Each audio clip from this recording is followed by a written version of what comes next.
As we enter June, you're going to start hearing more and more of people talking about sell offs and corrections. Why? Because the stock market's at all time highs and we're essentially getting into that halfway point of the year. We're going to see this more and more. And like I said, you've seen Tom Lee talk about a 20% sell off.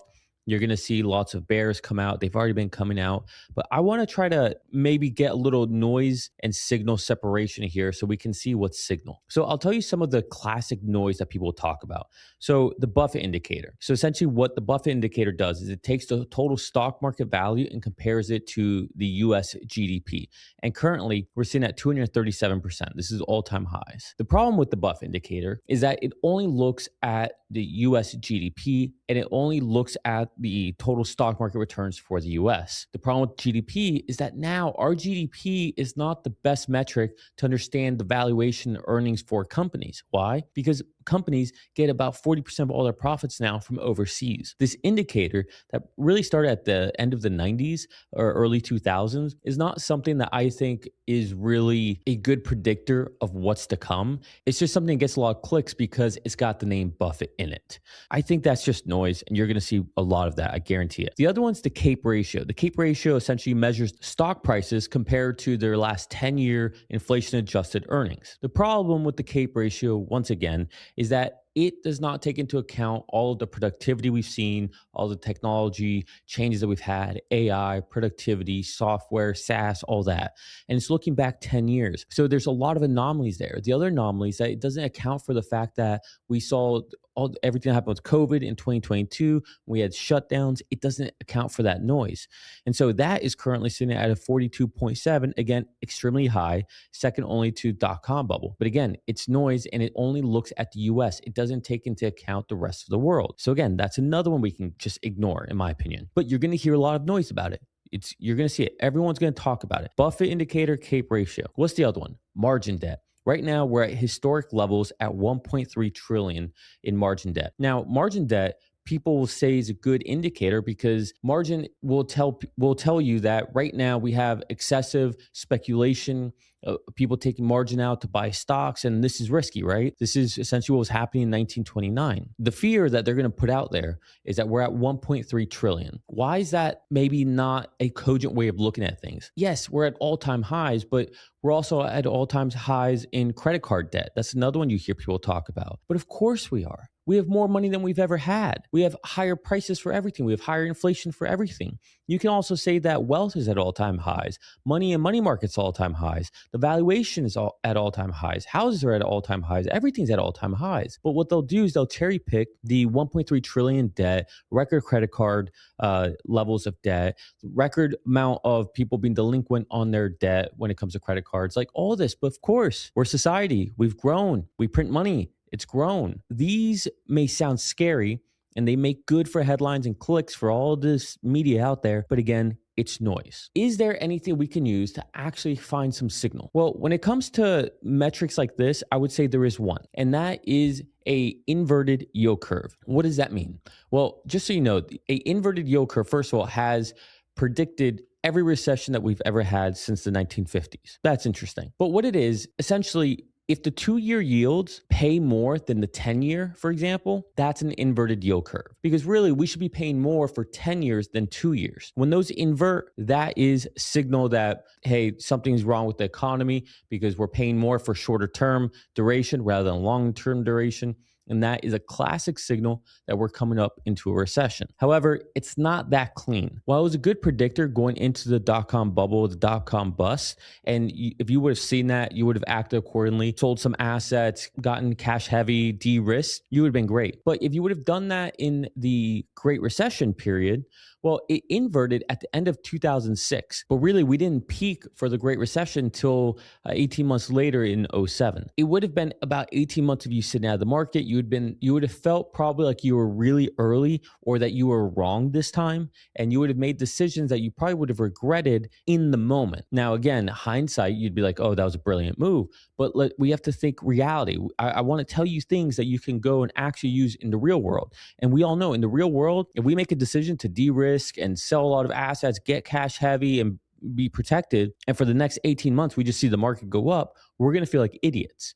That's not going to be the best signal for us either, but it is one for us to pay attention to. And so that's why I will keep it on the list and we'll put a pin in that for a second. Shiller, Buffett, margin, hey, it's interesting to look at, but we got to ignore them. The other reason to ignore them too is because keep in mind, the Shiller and the Buffett indicators, those can stay high for long periods of time, like years before we ever see a recession or anything. But the inverted yield curve tends to actually be a pretty good signal that things are about to happen not too long. The only, again, hiccup on that was during the Great Recession.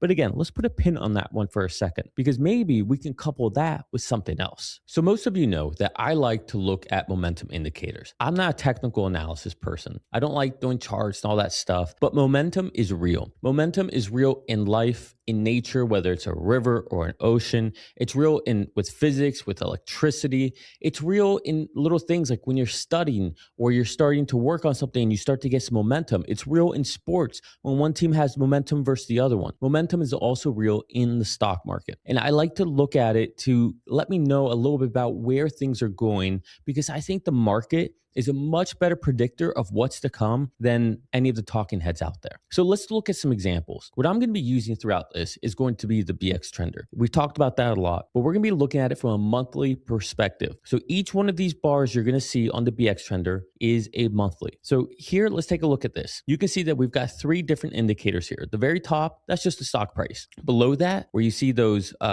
dark red bars and then light bars and light green and then dark green bars, that's the BX Trender. That's what we're going to be focusing on. And below that is the RSI, relative strength indicator. So I want you to focus in the middle here, just the BX Trender. For this first example, what I want us to look at is Monday the 3rd, January 2022. Really what we're looking at is just January 2022. If you guys remember, 2022 was a very rough time in the market because it came right after Jerome Powell at the end of 2021 said that they were going to start raising rates. It also was right before Russia invaded Ukraine. So if you recall, pretty much for most of 2022, the market was not great. It was actually really, really bad. And it was one of the longest stretches we've had in quite some time with a bad market. However, if you look here, if you would have seen the monthly go red here on Monday, the 3rd of January, 2022, and you would have sold out of there. Now, if you look above, 4,778 is where the SPX currently was. All these are going to be SPX. So it was at 4,778. All right. You would have gotten out there and avoided the rundown all the way down to 3,200, call it 3,300 on the S&P. And you would have avoided that entire thing just by looking at the monthly BX Trender, because it told you the momentum was going red. And that would have been a signal for you to get out. So that worked in 2022. Let's look at another example. Here we have COVID. Here we can see again that the monthly turned red. And if we would have gotten out at about 3,382 was the peak, and let's say we got out at the bottom of this monthly, we would have gotten out, maybe 200 points lower, but we would have avoided the 25% drop that the S&P did. And this was during COVID. All right. So it worked there as well. Let's see another one. Here again, you can see where I have the current line going through it, that it was green. But then the very next month, it goes red. So October, as you can see on the bottom there, Monday, October 1st, 2007, that was the peak of the market going into the Great Recession. The very next month, you can see there printed red. Now, if you would have gotten out there, yes, you would have given up some gains, okay? But you would have gone from, call it almost 1,600, and you would have gotten out about 1,400. Again, that's 200 points you would have been down, but you would have avoided the 50+% that the market dropped, right? It dropped like 60%. You would have avoided all of that. And that was the Great Recession. Now remember, the inverted yield curve lagged by 18 months. So if you would have had the inverted yield curve plus looked at this for your indicator, that would have been a really good signal for you. Let's see if there's another example. Take a look at this one. Here, once again, we can see that we go from dark red to light red, exactly where I have this line going from top to bottom here on the BX Trender. And that's actually a positive momentum signal telling us, hey, the momentum's changing to the upside, right? And when you see it go from dark red to a smaller light red bar, that's a good indicator. So here we could see that we went from a dark red to the left of this line I have going up and down, the dotted line, and it went to a lighter, smaller red bar. That tells you that market's going up. Okay, great, right? That's a good thing. However, this was the peak of the dot-com bubble. This is the peak. And so it was a good signal for telling us that the market was going to keep going up a little bit more. But look at this. The very next one is a dark it's a little, but it's a dark red one. Why is it dark? Well, because it's a lower low compared to the light red ones, right? So when we have lower lows, it's going to go dark red. So this again would have told you, hey, time to get out. You don't need to be in the stock market whenever we see that the BX trender on the monthly is red. And should you have done that, if you would have just done that, you would have avoided this entire massive drop. Again, more than a 50% drop on the entire market, and you would have been able to avoid all of it. So now let's look at where we currently are in the market, especially since we can anticipate a lot of this fear and doomsday that we're going to hear from all of the talking heads out there. Let's look at where we currently are. What's the monthly BX currently saying about where we are? So here we can see, again, I have the dotted line going through it. This is where we currently are sitting. This is the end of May. May has officially closed out on the BX trender because the month of May is closed out and it printed green. And if you look at the month before that, April, it was light red. Why is it light red? Again, because the previous month was March, and March went from dark red, which would be lower low, to light red, which means that momentum's changing up. And as we all know, April was a great month. As we all know, May was a great month. But as we also all know, March was not a great month. See how this works? Pretty good, pretty reliable, isn't it? So as far as I'm concerned, right now in this market, we're actually in good shape. I'm not too worried about it, at least not when I look at the BX trender. Now, with